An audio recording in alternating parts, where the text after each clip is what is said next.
Mira's heart raced as she walked through the dense forest, her backpack weighing heavy on her shoulders. The sun was beginning to set, casting long shadows across the ground, and she knew she needed to find her way back to the trailhead before nightfall.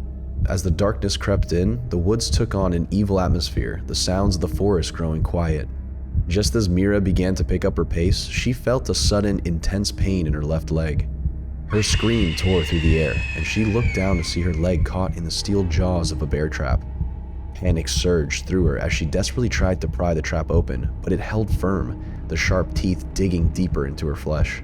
The sun dipped below the horizon, and the forest was swallowed by darkness. Mira's breathing grew ragged as the pain intensified, and she realized with a sinking heart that she wouldn't be able to free herself without help. She pulled out her phone, but the screen remained blank. The battery had died. As Mira lost hope, she began to hear strange noises in the forest around her. At first, she attributed them to her own panicking imagination, but as the sounds grew closer, she couldn't ignore the feeling that she was being watched. The rustling of leaves and the snap of branches sent chills down her spine, her heart pounding in her chest. Suddenly, a figure emerged from the darkness, its form hidden by the shadows. Relief flooded through Mira as she thought she'd been found by a fellow hiker or a park ranger. "Help!" she cried out, her voice weak with pain and fear. "I'm trapped!" As the figure drew closer, Mira's relief turned to terror. The shape that approached her was not human, but a deformed, twisted creature with long, bony limbs and a gaping mouth filled with razor-sharp teeth. She was the prey caught in its trap. The creature stopped just out of reach, its eyes locked on Mira as it studied her, a cruel smile spreading across its face. She tried to scream, but the sound caught in her throat, her body paralyzed with terror. The creature slowly circled her, its claws clicking against the forest floor. Fear and terror gripping her, Mira pleaded, "Please, please, don't hurt me. I just want to go home." But the creature just stared at her, twisting its head as if trying to see her from all angles. Mira knew she had to do something, anything, to escape the nightmarish creature's grasp.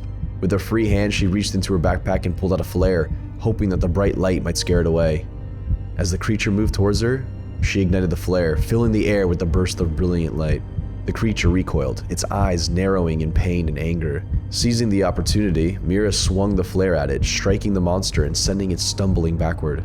The creature let out a blood-curdling scream, its body twisting in agony as the flare's flame burned its flesh. Mira pulled and pulled at the trap, but the pain was too much. She could only watch as the creature slowly got to its feet and made its way towards her. The world felt like it was moving in slow motion. She suddenly remembered a story of another woman who got lost in the woods. A pack of wolves had attacked. Her last phone call was to her mother, but all that could be heard was her screaming as she was eaten alive.